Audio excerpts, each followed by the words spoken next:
She may be a consummate actress, but Anita Dobson can't disguise the excitement in her voice.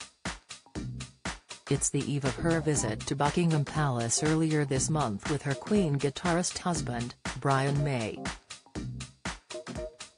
The following day he will formally be declared a Knight Bachelor by King Charles III, thus making Anita a lady into the bargain. And she's thrilled to bits. Who would have thought it? She laughs. That a working-class girl from Stepney, East London, would now officially be a lady? Lady May. My friends think it's hilarious and fantastic in equal measure. I'm so proud of Brian and that he's finally getting the official recognition he deserves. It's been a long time coming. That's the opinion of so many people, myself included, obviously. It should have happened 20 years ago. He so deserves it. Known for his self-effacing modesty, Sir Brian heaped praise on his wife after the investiture, announcing it was a thrill for him to confer a title on Anita. "It makes me feel proud that she gets an honor beside me," he said. "God knows I wouldn't be here without her." The evident mutual love and admiration between Brian and Anita is a testament to their 37-year-old relationship and marriage of 23 years. It's tough enough for any marriage to survive these days, but in the notoriously fickle industry that is showbiz, it's even more of an achievement. So, just what is their secret? "It seems like long marrieds like us are becoming more and more rare," replies Anita, now 73 years old. "Compromise has a lot to do with it. Generally speaking, people don't like compromising because it means you're not getting exactly what you want. But in a marriage, I don't think you can go all out for what you want if your partner isn't happy about it, and vice versa. You have to weigh up the odds. Either you want to be with that person or not. If you do, you compromise. If you don't, you leave and do whatever it is you do want."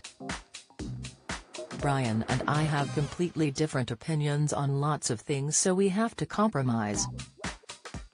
Sometimes it's an easy compromise, sometimes it isn't.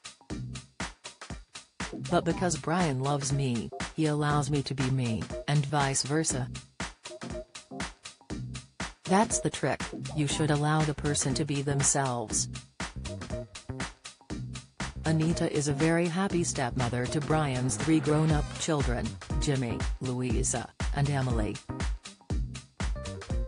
She's also a step-grandmother to 7 grandkids ranging in age from 18 down to 5 years old. "They call me Nana Neat being what friends and family call me," she explains. "They're lovely, as are their parents, Brian's son and 2 daughters. Brian and his first wife Chrissy did a great job of bringing them up, and this shows in the kind of people they are." Anita is soon to grace our TV screens, the first time in a long while, in the black comedy BBC series Inside No. 9, due to screen next month.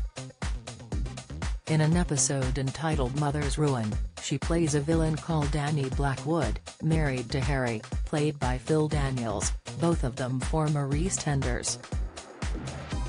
"What with Phil and I both being working-class Londoners by birth, we knew of people like Annie and Harry back in the day," Anita says. "I must admit I was a little apprehensive about being in Inside No. 9. It's always a bit scary to do something absolutely new. I'm a fan of the show, but that's one thing. Actually appearing in it is a different matter altogether. But I needn't have been nervous." Steve Pemberton and Reece Shearsmith, who write and star in the show, are wonderful and I'm in awe as to how they come up with their ideas. Although it's being a veritable Londoner that first made Anita famous, she's now a true convert to country living. She and Brian made a permanent move to their house in Surrey in 2021 after their listed Kensington home was flooded following heavy rain, causing vast damage and destroying many irreplaceable mementos. "I never thought I'd leave London, but things happen, life changes and you move on," she explains. "I've come to it late, but I'm a country girl now. The world seems so noisy to me these days and I love the peace and quiet of the countryside as well as its incredible beauty. When I've got a spare few moments, there's nothing I love more than sitting in the garden and taking in what's happening around me. No phone, no laptop, just nature." When it comes to work, Anita is fortunate to be able to pick and choose the jobs she does. "I don't tend to do theatre tours, which would mean me being away from home for prolonged periods because I love where we live and I want to spend lots of time there," she adds.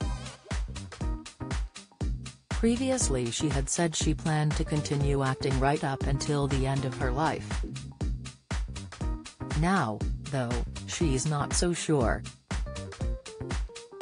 "I don't plan on retiring, but it's true to say that, these days, I only take jobs that interest me. Next up for me is a lovely, little part in Doctor Who. I'd be happy if it became a permanent role. As a young actor, I did pretty much every job I was offered, but, once you're settled and more established, you don't have to do that." It would be remiss to let Anita leave without asking her about EastEnders and her role as iconic Queen Vic landlady, Angie Watts. "It seems incredible now in these days of multiple TV channels and streaming platforms, but, back in the 1980s, the BBC One soap regularly pulled in upwards of 20 million viewers per episode. My life changed practically overnight," she recalls. "I'd been a jobbing actress for a long time. Then suddenly this gift of a role landed in my lap and everything changed. Immediately she became a household name. I couldn't go into pubs without being asked if I wanted to serve behind the bar. The lady who ran the corner shop near where I lived in the real East End told me the bloke who lived across the road from me had been given a camera by the press and instructed to take a picture every time I opened my front door." Looking back today as Lady Anita, she still can't believe her sudden celebrity status. "It was like a rocket had taken off and I just had to hold on and wait until it had landed." Inside Number 9 returns to BBC Two in April.